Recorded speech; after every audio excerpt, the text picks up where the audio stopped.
அனைவருக்கும் வணக்கம். நான் டாக்டர் நித்யானந்தா. இன்று இந்த உள்ளூராட்சி சபை தேர்தல் சம்பந்தமான இலங்கையில் இன்று உள்ளூர் அதிகார சபைகள் தேர்தல் தொடர்பாக இந்த பதிவு. யாழ் மாவட்டத்தில் வாக்களிப்பு நிலையங்களூடாகவும் அஞ்சல் வாக்களிப்பு ஊடாகவும் கிட்டத்தட்ட 56.6% வாக்குகள் பதிவு செய்யப்பட்டிருக்கு. இது உண்மையில் 2018ஆம் ஆண்டு நடந்த உள்ளூராட்சி தேர்தலில் 65% கிட்ட, அதை விட குறைவு. குறிப்பாக யாழ்ப்பாணத்தில் கேரனர் உருவாட்டுத்துறை இதுகளில் 60%க்கும் அதிகமான வாக்குகள் பதிவு செய்யப்பட்டிருப்பதாக தெரியப்படுகிறது. பொதுவாக பல்வேறு மாவட்டங்களிலும் 60% அதிகமான வாக்குகள் கிட்டத்தட்ட வாக்களிப்பு முடிவடைந்து அல்லது சில பிரபலங்களை பார்த்தவங்க ஜனாதிபதி அனுரகுமார திசாநாயக்கா இன்று பிற்பகல் மருதானை பஞ்சியாவத்தையில் உள்ள அபேசிங்கராம சாய்கோஜி முன்பள்ளியில் அவர் உள்ளூராட்சி மன்ற தேர்தல் தனது வாக்கினை வழங்கினார். தேர்தல் வரலாற்றில் மிக அமைதியான தேர்தல் செயற்பாடு என்றார் குறித்தார். இதனைத் தொடர்ந்து பிரதமர் ஹரணி அமரசூரியா மீரிகான சமுத்தி கட்டிடத்தில் அமைந்துள்ள வாக்களிப்பு நிலையத்தில் தனது வாக்கை தெளித்தார். இவரை தொடர்ந்து மற்ற எதிர்க்கட்சி தலைவரும் ஐக்கிய மக்கள் சக்தியின் தலைவருமான சஜித் பிரேமதாசா அவர்கள் தனது வாக்கை பதிவு செய்தார். இந்த தேர்தல் வரலாற்றிலே முன்னாள் ஜனாதிபதி ரணில் விக்ரமசிங்க அவர்கள் தனது வாக்கினை குறிப்பாக செய்திருந்தார். இந்த தேர்தலில் பல்வேறு பிரமுகர்கள் தனது வாக்கினை அளித்திருந்தார்கள். குறிப்பாக 28 மாநகர சபைகள், 36 நகர சபைகள் உட்பட 336 உள்ளூராட்சி மன்றங்களுக்கு சுமார் 8000க்கும் மேற்பட்ட பிரதிநிதிகள் இந்த ஆண்டு உள்ளூராட்சி மன்ற தேர்தலில் தேர்ந்தெடுக்கப்பட உள்ளனர். மாவட்டத்திலே 17 உள்ளூர் அதிகார சபைகளுக்கான தேர்தல் இன்று நடைபெற்று அதனுடைய வாக்களிப்பு விவரங்கள் எங்களுக்கு கிடைக்கப்பட்டிருக்கின்றது. அதன் அடிப்படையிலே யாழ்ப்பாணம் மாவட்டத்தினுடைய மொத்த வாக்காளர்களுடைய தொகை 4,98,140. அளிக்கப்பட்ட வாக்குகள் 2,81,739. அளிக்கப்பட்ட வாக்களுடைய வீதமாக 56.56% காணப்படுகின்றது.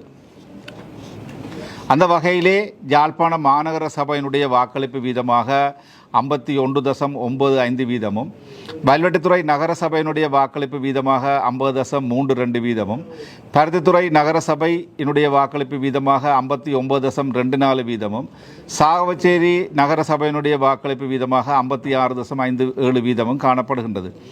இதே வேளையிலே கார்நகர் பிரதேச சபையினுடைய வாக்களிப்பு வீதமாக 63.16%, ஊர்காவத்துறை பிரதேச சபையினுடைய வாக்களிப்பு வீதம் 61.07%, நெடுந்தீவு பிரதேச சபையினுடைய வாக்களிப்பு வீதம் 63.14%, வேலனை பிரதேச சபையினுடைய வாக்களிப்பு வீதம் 61.20%, பலிகாமம் மேற்கு பிரதேச சபையினுடைய வாக்களிப்பு வீதம் 52.39%, பலிகாமம் வடக்கு பிரதேச சபையினுடைய வாக்களிப்பு வீதம் 50.27%, பலிகாமம் தென்மேற்கு பிரதேச சபையினுடைய வாக்களிப்பு வீதம் 54.75%, பலிகாமம் தெற்கு பிரதேச சபையினுடைய வாக்களிப்பு வீதம் 54.08%, பலிகாமம் கிழக்கு பிரதேச சபையினுடைய வாக்களிப்பு வீதம் 51.54%, வடமராட்சி தென்மேற்கு பிரதேச சபையினுடைய வாக்களிப்பு வீதம் 45.42%, பருத்தித்துறை பிரதேச சபையினுடைய வாக்களிப்பு வீதம் 50.27%, சாவகச்சேரி பிரதேச சபையினுடைய வாக்களிப்பு வீதம் 51.58%, நல்லூர் பிரதேச சபையினுடைய வாக்களிப்பு வீதம் 50% வாக்களிப்பு வீதம் காணப்படுகின்றது.